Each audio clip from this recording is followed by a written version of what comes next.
I never gave retirement much thought. I envisioned a serene old age, filled with leisurely mornings dedicated to coffee and captivating books, just me, my quiet home, and the peace of my own company. After years of tireless work, of giving, nurturing, and selflessly caring for others, I believed this period should be devoted to my own happiness. I felt ready, yet I hadn't anticipated the swift onset of this profound emptiness. My daughter Clara was my whole world. The reason I toiled relentlessly to ensure her life would be free from worry. I sacrificed much for her: career aspirations, personal dreams, even moments of personal tranquility. Every sacrifice was for her benefit. Now, however, a gnawing doubt emerged. Had she ever truly appreciated my efforts? Was I truly needed anymore? I vehemently dismissed such thoughts, assuring myself that she was simply overwhelmed and would contact me soon. She always did. However, when her call finally arrived a few days later, it wasn't the reassuring conversation I yearned for. "Mom?" Her voice lacked its usual warmth, even across the telephone line. "Jason and I have secured a new residence. It's charming, quite cozy. We're moving in next week. But, we've discussed it, and it's probably time you considered downsizing. Perhaps a smaller apartment, just until you get settled." The words struck me with the force of a bitter wind. Downsizing? Was she serious? My daughter, the recipient of all my sacrifices, suggested I downsize my home. I was speechless, frozen in stunned silence, my hand trembling as I clutched the phone. The aftermath of her words felt like a cruel slap across my face. This wasn't the future I'd envisioned, nor the one I felt I'd earned. Nevertheless, I clung to the hope it was a simple misunderstanding. I reassured myself I would speak with her soon, that things would return to normal. I hoped this was merely the start. The subsequent days were surreal, as if I inhabited someone else's life. Clara had always been my guiding light, the reason I deferred my own ambitions. Yet, here I stood, in the same kitchen where her childhood laughter once echoed, where she once danced around in pajamas. Now, the silence was deafening. I reluctantly acknowledged the growing distance between us. I initially dismissed it as a temporary phase, a fleeting moment of her busy life. But with each passing day without her call, a deeper realization dawned. Something was fundamentally wrong. One afternoon, the telephone rang. I jumped, startled. It was Clara. I braced myself for the familiar distant tone, but this time, it was different. "Mom, I have some news," she announced, her voice tight with suppressed emotion. "Jason and I have found the perfect place and move next week. We think you should also consider moving to something smaller, perhaps a one-bedroom apartment. You'd be more comfortable." Her words, rapid fire like a speeding train, impacted me far more profoundly than I could have predicted. My own daughter was suggesting I leave my home, the home I'd dedicated my life to providing for her. The blood drained from my face as I struggled to comprehend her words. Was this truly happening? Was she genuinely asking me to abandon the home that had sheltered us both? The desire to scream, to demand an explanation, overwhelmed me. Why was she doing this? Why was she forcing me from my sanctuary? But I remained composed, asking calmly, "Clara, what is really happening? Why are you doing this?" Her response was chilling, almost mechanical. "It's simply what's best for us, Mom. Jason and I need to move forward. We've discussed this extensively. I believe it will be better for everyone." Her words felt like a heavy blanket, stifling me. I was lost for words. She appeared so resolute, so certain of her decision. But to me, it felt like a silent goodbye. The more I pondered it, the clearer it became. Her mind was already made up. Clara had replaced me with Jason. She no longer required her mother's constant presence. The role I'd played for decades, her steadfast support, her caretaker, her source of strength, was now being transferred to another. I didn't argue. What could I say? I was merely an obligation, a relic of a past she wished to discard. The stark reality hit me with brutal force. I had been replaced, not only by Jason, but by a version of Clara, who no longer needed me, and I couldn't blame her. I had allowed it to happen. The most painful aspect was her inability to perceive the depth of her actions, the profound wound she was inflicting. This realization shattered me. I ended the call, sat at the kitchen table, fighting back tears. This wasn't just about selling a house. It signified the end of a chapter, the end of my indispensability. For the first time in years, I felt like an outsider in my own life. The harsh truth was inescapable. Clara wasn't returning. The family I'd built, the family I'd sacrificed for, was no longer mine to keep. I was adrift, utterly lost. The days following Clara's call were a blur, Like a persistent nightmare I couldn't escape, I wandered through the house, touching familiar objects, reliving cherished memories. The kitchen, with its yellow cabinets and worn countertop, where Clara and I had shared countless pancake breakfasts and whispered school secrets, felt cold and distant. Nothing felt real anymore. I found myself gazing out the living room window, watching cars pass, yearning for some external force to shatter this numbness. But the only disruption was the sound of the door opening. Clara entering with Jason, trailing behind. Her gaze avoided mine. "Hey, Mom," she greeted me, her tone as casual as if inquiring about the weather. I hesitated, unsure what to say. Was there anything left to say? "Mom," Clara continued, "we've discussed this. It would be simpler if you secured your own residence." "That's simpler? Simpler for whom?" I wanted to scream. Did she even hear herself? Did she hear me? She wasn't asking. She was dictating. No explanation. No offer of help. Just an expectation of my compliance. I nodded, maintaining composure, my face numb, my body operating on autopilot. "I'll consider it," I replied, my voice betraying nothing. But inside, my heart was breaking. As they departed, embarking on their new life, I watched them from the doorway, hand in hand, descending the steps. Jason glanced back, his expression neutral, neither kind nor cruel, simply indifferent. That indifference stung the most. Clara's new life quickly filled the void. I overheard her laughter on the phone, Jason's voice resonating throughout the house during his visits. They would prepare meals together in the kitchen, and I'd stand there, invisible, listening to their conversations, as if I wasn't present. Sometimes they'd invite me to join them, but it felt like an afterthought, a polite gesture to include me in their new world. One day, I observed them unpacking boxes. Jason had purchased a new sofa, a large one, perfect for their growing family. Clara excitedly chose throw pillows, arranging everything meticulously. I watched from the hallway, and the truth hit me with crushing force. This wasn't just about the house. It wasn't just about me moving out. Clara had replaced me. She was building a life without me, a life I wasn't invited to share. I froze, feeling the world shift, leaving me behind. I yearned to speak, to demand answers. Why was she doing this? Why had she forgotten me? But when I opened my mouth, no words emerged. Instead, I returned to my room, quietly closing the door behind me. I didn't cry. I couldn't. Tears felt distant, buried beneath layers of years of self-sacrifice. I sat in silence, reflecting on the countless times I'd placed myself last, always picking up the pieces for her. Now, she was relegating me to a box labeled old, discarding me along with everything else she no longer deemed necessary. I considered calling my sister, but what could I say? That my daughter was moving on? That I was left to salvage the remnants of a life I'd built for her, only to be told it wasn't enough. I stared out the window, observing the world outside, while inside, I felt frozen, a forgotten piece of furniture, gathering dust. Clara was gone,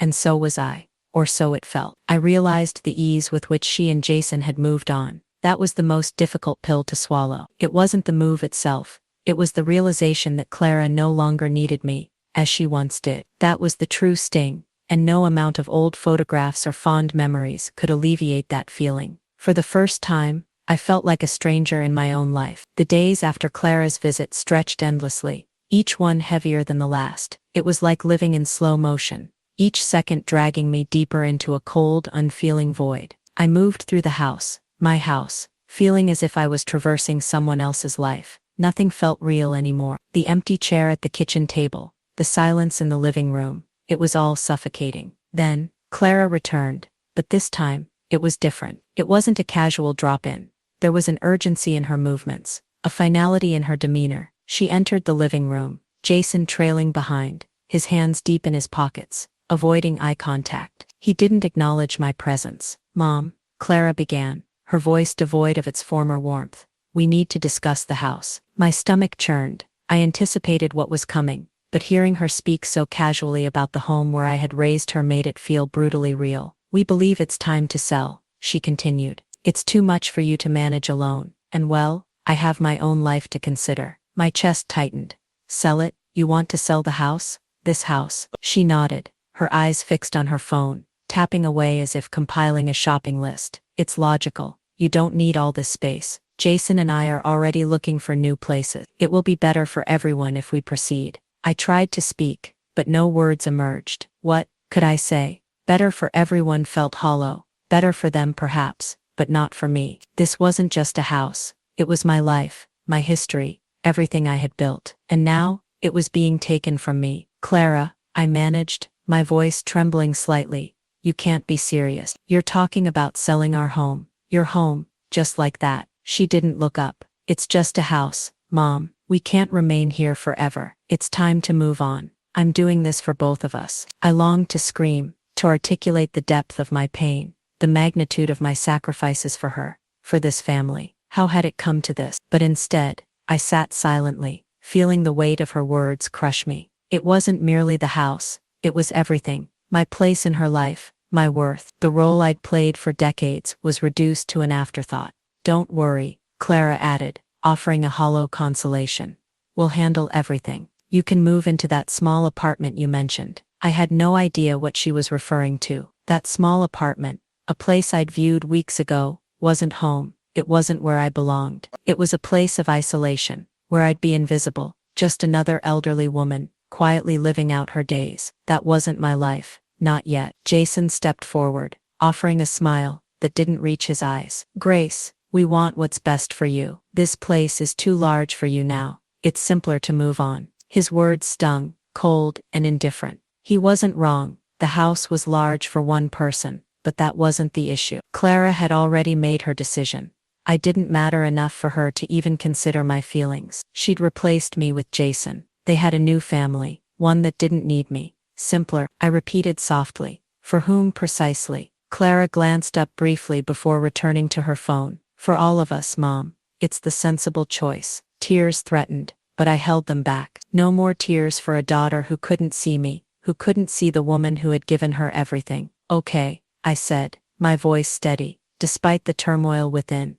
Okay, do what you must. But let me be clear, Clara. I'm not going quietly. I won't let you erase me. Not this time. Clara and Jason didn't respond. They left as casually as they had arrived. I remained standing, absorbing the weight of their words. They weren't just selling the house. They were selling me, but I wasn't finished. No matter how hard they tried to eliminate me from their lives, I wasn't going anywhere. I was more than their caretaker, their mother, their backup plan. I was more, and I was going to remind them. Tomorrow, I would begin making my own choices. For the first time in my life, I would live for myself. The silence after Clara's visit was deafening. My mind raced, struggling to process everything she'd said, to comprehend how it had come to this. How had I transitioned from being the center of her world, the one she needed, to someone she was attempting to discard? I tried to distract myself, keeping busy around the house, but every task felt like navigating someone else's life. The house was too quiet. Even the sound of my footsteps felt unfamiliar. I wandered from room to room, questioning my purpose. It wasn't just the house, it was me. I felt like a ghost in my own life. But the next blow came when I discovered an envelope on the kitchen table. It was unaddressed, bearing only a single word in Clara's handwriting. Mom, I hesitated to open it, unwilling to confront what it might contain. But my hands trembled as I broke the seal and unfolded the letter. It was brief, cold and impersonal. Mom, I know this isn't easy, but Jason and I have decided to proceed with the sale. A check is enclosed for your share. Please start considering a smaller residence. Let me know your decision. We're moving forward with our plans. Love, Clara. The words blurred as I reread them repeatedly. I had to sit down. I hadn't anticipated this. I'd expected something, a phone call, a conversation, a sign that Clara still viewed me as her mother, as the one who had raised her. But this was a transaction, a business deal. The check represented a portion of the house sale, a cold, impersonal sum, not a gift, not an apology, just a number, a financial settlement to resolve the matter. I couldn't even bring myself to cash it.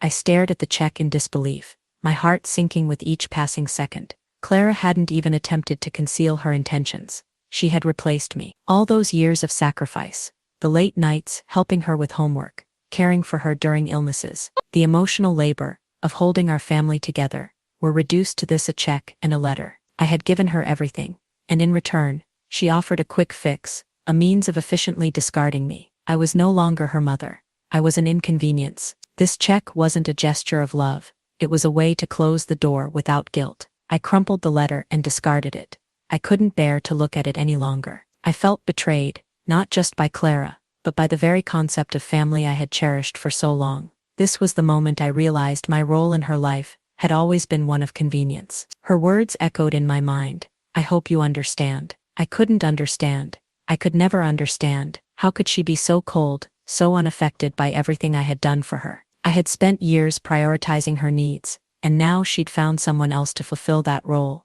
Jason, a man who just months ago was a stranger to me, but I refused to cry. I wouldn't fall into the same trap as before, giving endlessly without asking for anything in return. I stood, walked to the window, and gazed at the city below. The life I'd known was gone, swept away like dust in the wind, but that didn't mean it was over for me. I wasn't just her mother anymore. I was Grace, and it was time I acted accordingly. That night, I packed my belongings quietly, methodically, without fanfare. No more waiting for a call that would never come. No more hoping Clara would revert to the person she once was. She was gone, replaced by a woman who had no room for me in her life, and that was acceptable. I didn't need her to need me. I could stand on my own. As I left the house, for what I knew would be the last time, I glanced back. The house I had poured my heart and soul into was just a house. It was no longer my home, but I was still here, and I would create a life for myself, away from all this. Clara could have her house. She could have Jason,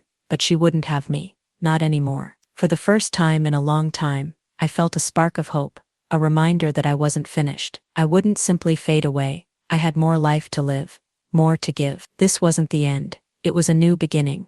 The quietest moments can be the most impactful. For days after moving, I tried to convince myself that I was better off alone, but loneliness crept in. Every room in my small apartment felt too empty. The silence was deafening. I had spent years filling the silence with family, with Clara, and now, it was just me. But I wouldn't allow myself to fall apart. I refused. I maintained my routine, occupying myself with small tasks. I made tea, sat in my living room, attempted to read. It wasn't much, but it was something. Each day, I repeated to myself, you'll get used to it. But the feeling of being replaced, of being discarded, persisted. A week after moving, I received a call from an unfamiliar number.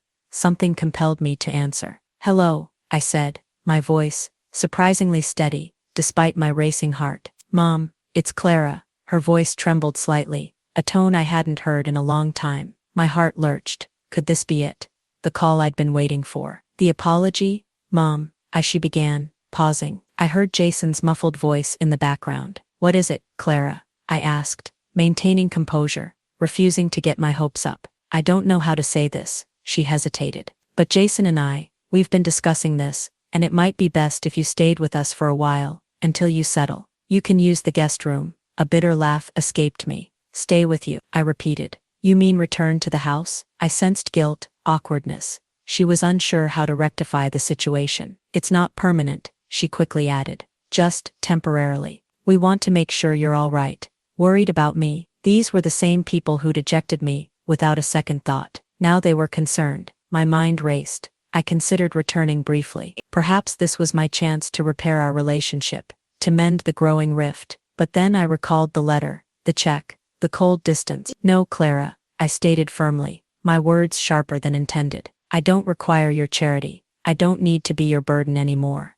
Silence filled the line. I sensed her shock, but I wasn't finished. I devoted my life to you, Clara. I sacrificed everything, my career, my dreams, my happiness, to ensure you had everything. And this is your repayment, pushing me aside, treating me as a disposable item. I heard her breathing, the guilt seeping through the silence. But it no longer mattered. This wasn't about fixing things for her. It was about me. Do you think I'll simply return, and be the person you left behind?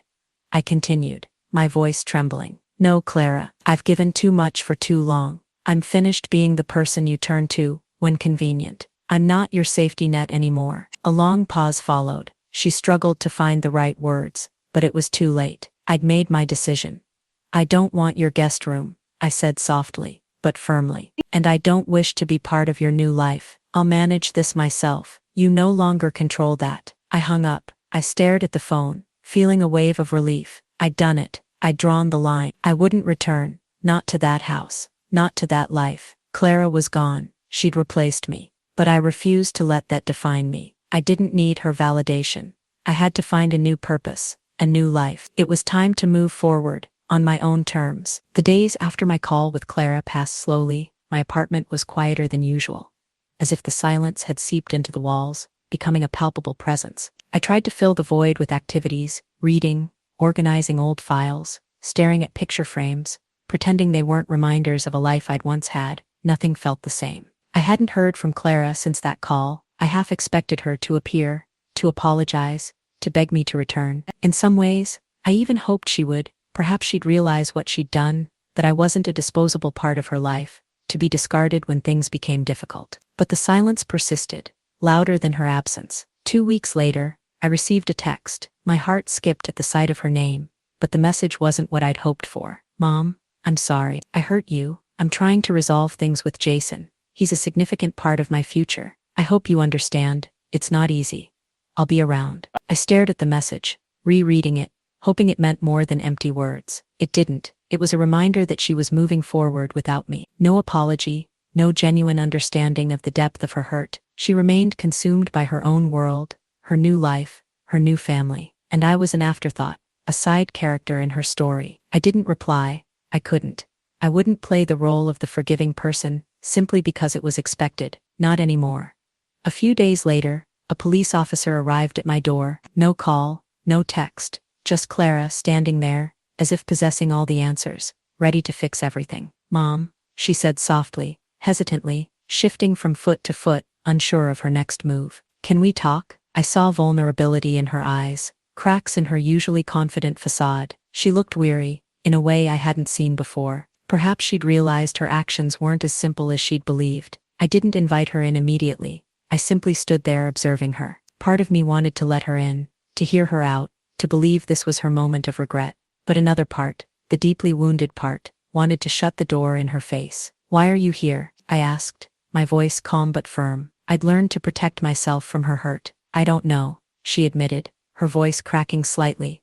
I guess I just wanted to see you, to tell you I'm sorry, truly sorry, for everything. I nodded slowly, absorbing her words, processing the rawness in her tone. But it wasn't sufficient. It couldn't erase the months of feeling invisible, of being cast aside without a second thought. It couldn't undo the pain she'd inflicted by telling me I was no longer needed. You've said that often, I stated, my voice tight. You keep apologizing, but nothing has changed. I'm still here, alone. You've moved on, Clara, you've replaced me, and I don't think you even realize it. You're so engrossed in your new life, in Jason, that you've forgotten about the person who ensured your well-being every day. She flinched, the words hitting her harder than I expected. For a moment, I saw something in her eyes, guilt, a dawning awareness of her actions. But it was too little, too late. I didn't replace you, she whispered, her voice barely audible. I thought it was right. But I see now that I've hurt you, and I'm so sorry. I don't know how to make it right. You can't, I replied, shaking my head slowly. Not anymore. Silence hung between us, heavy and profound.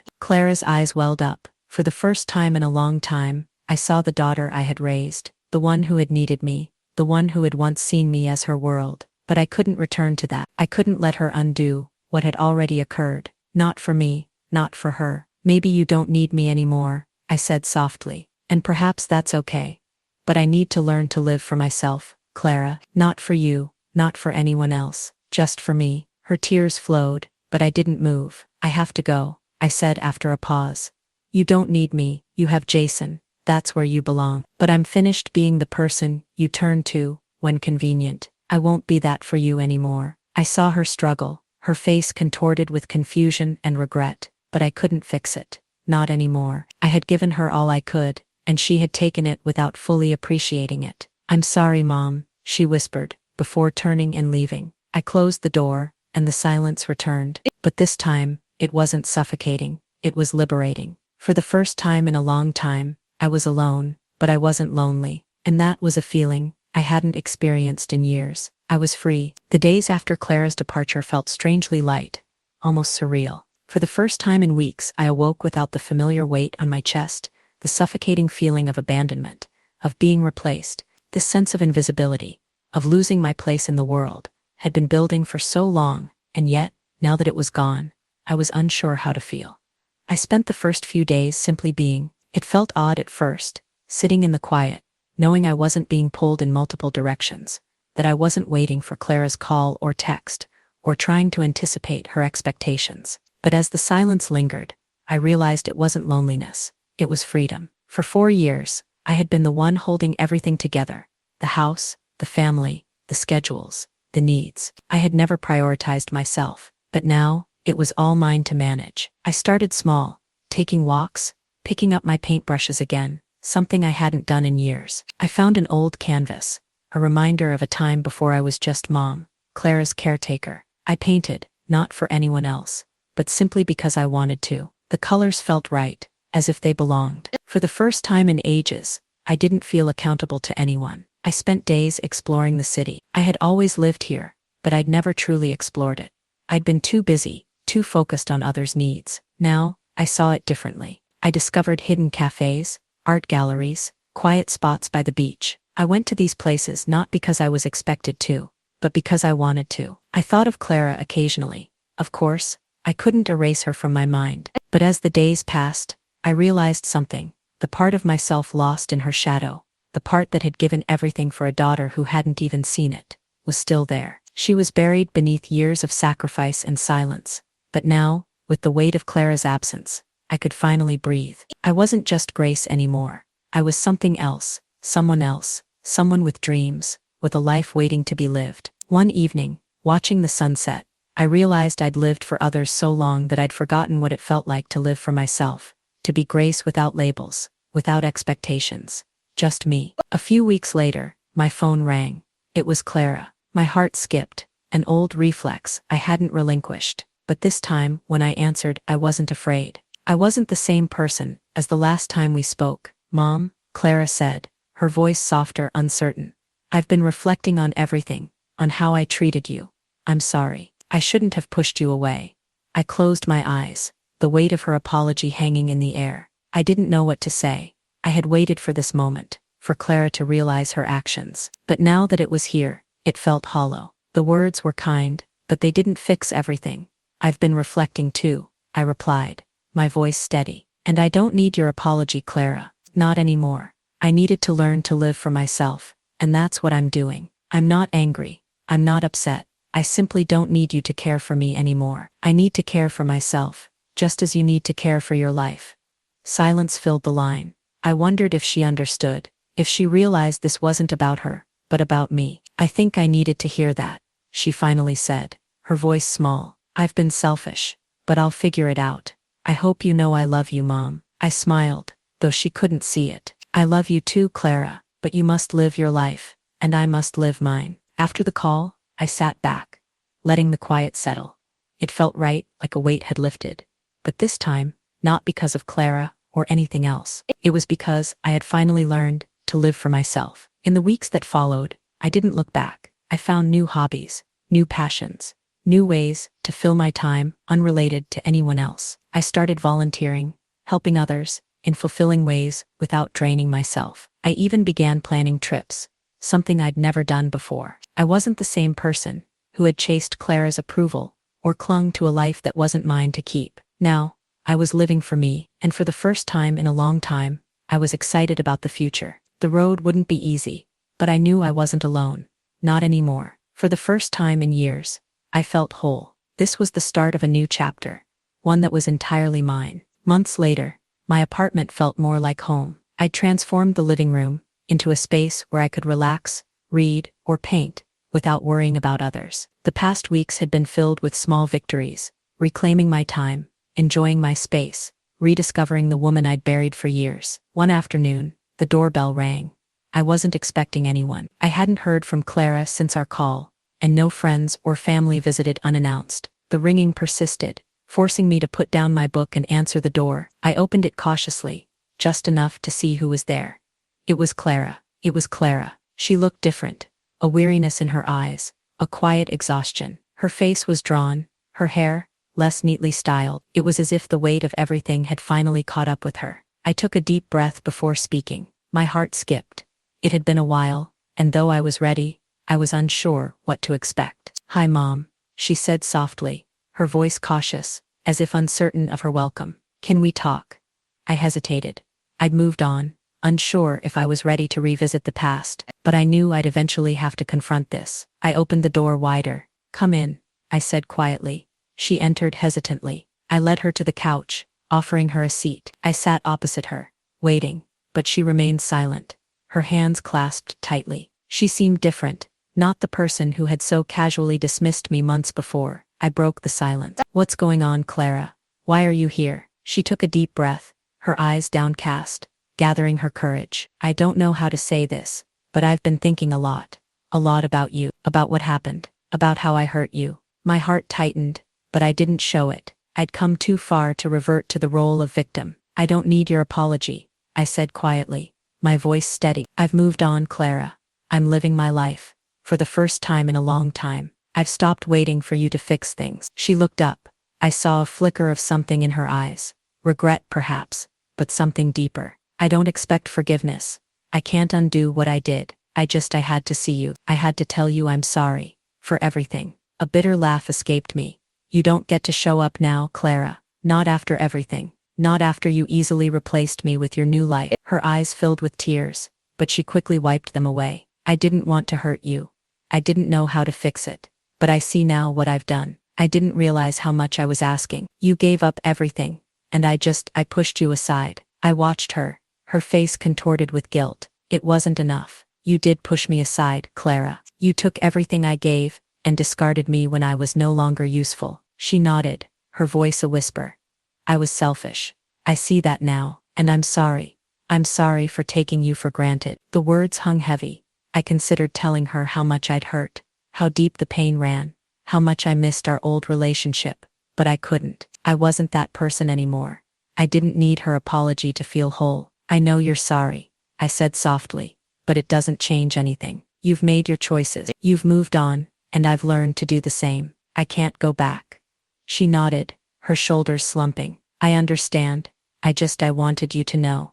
I see it now. I see what I've done. And I'm sorry for not seeing you, Mom. The words felt hollow, but I didn't want to feel anger or resentment. I'd done enough of that. I had to move on. I was living for myself. I appreciate that, I said calmly. But I need you to understand that I'm not the same person you left behind. I've learned to stand on my own 2 feet, and I won't be your safety net anymore. Not for you, not for anyone. She took a deep breath, clearly hurt, but there was no turning back. I know, I don't expect anything. I just wanted you to know, I love you, and I always will. I nodded. My heart wasn't aching anymore. I'd given her my love, and now it was time to give it to myself. I wasn't bitter. I wasn't angry. I was just done. I know, I said simply, and I love you too, but I have to let go now, Clara. And so do you. I stood. She hesitated, but there was nothing more to say. She walked to the door, her steps slower, but I didn't follow. I didn't try to fix it. I'd done enough of that. I'd done my part. When the door clicked shut, I felt it, a sense of finality, of freedom. The past was gone, and with it, the old me. Now, it was just me. And for the first time in a long time, I didn't feel alone. I felt whole. I turned back to the living room, sunlight streaming through the window. It felt like a new day, my new day, and I was ready for it. The days after Clara's visit were quiet, but not the suffocating kind. It was a peaceful quiet, settling over me like a warm blanket.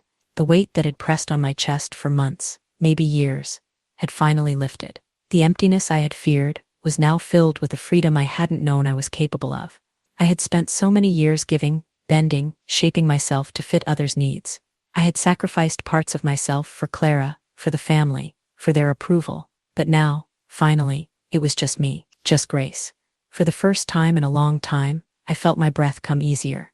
I wasn't in a rush anymore. I didn't have to perform or meet anyone's expectations. I could simply exist, be myself, without apology or guilt. I spent the next week sorting through old boxes, memories of my past life, pictures from family vacations, old birthday cards, Clara's school report cards, things I'd saved because they represented the person I once was, the person I'd wanted to be. Some items I packed away, things I wasn't ready to confront yet. Others, I let go of. It wasn't easy, but it was necessary. I couldn't move forward while clinging to the past, and I felt lighter, little by little. One evening, watching the sunset, I received a letter, not a call or text, just a plain white envelope with my name neatly written on the front. My heart skipped at the sight of Clara's handwriting. I hadn't expected to hear from her again, not after I'd drawn the line. I hadn't responded to her last message, hadn't reached out, but something told me I needed to open this letter. Something told me this was the final step. I opened it slowly, feeling the paper between my fingers, and began reading. Mom, I don't know how to begin, but I want to tell you what I couldn't say before. I'm sorry, truly sorry for how I treated you. You gave everything, and I took it for granted. I didn't understand what it meant to love and care for someone the way you loved me, and I'm sorry for that. I've been thinking about everything, about how we've changed, about how I've changed. I realize now that I was selfish, that I took you for granted, and that I can't undo the past, but I want to try. I want to make things right, even if it takes time. I don't expect you to forgive me right away. I know I can't just come back into your life like nothing happened, but I hope, in time you'll see that I'm truly sorry. I miss you, Mom, and I love you. Love, Clara. I stared at the letter, my heart swelling with a mixture of relief and sadness. It was everything I'd needed to hear, everything I'd wanted for so long. And yet, it didn't change anything. It was too late. I folded the letter carefully, placing it on the table. Clara's apology was heartfelt, no doubt, but it wasn't the apology I needed anymore. The person I needed to forgive was myself. I sat back, taking in the stillness of the room. The weight of the past, the sacrifices, the unspoken expectations, the years I'd spent chasing someone else's approval, had lifted. It was gone. And I realized, with a quiet certainty, that I had moved on. Clara's life was hers, my life was mine, and I had no intention of letting that go. The next morning, I woke early, I dressed comfortably, and grabbed a small suitcase. I'd been planning this for weeks, but now it felt real.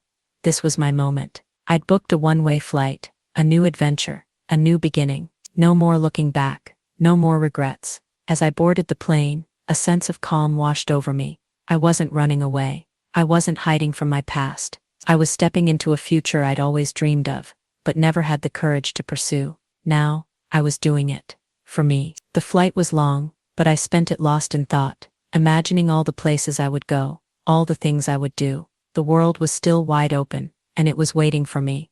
When I arrived, I didn't feel alone. I felt free, free to make my own decisions, to shape my own life. I stepped out of the airport, the sun setting, and breathed in the fresh air. For the first time in years, I felt like I was exactly where I was meant to be. This wasn't the end of my journey, it was just the beginning. And for the first time in a long time, I was exactly who I was supposed to be. Grace, just Grace. And that was enough.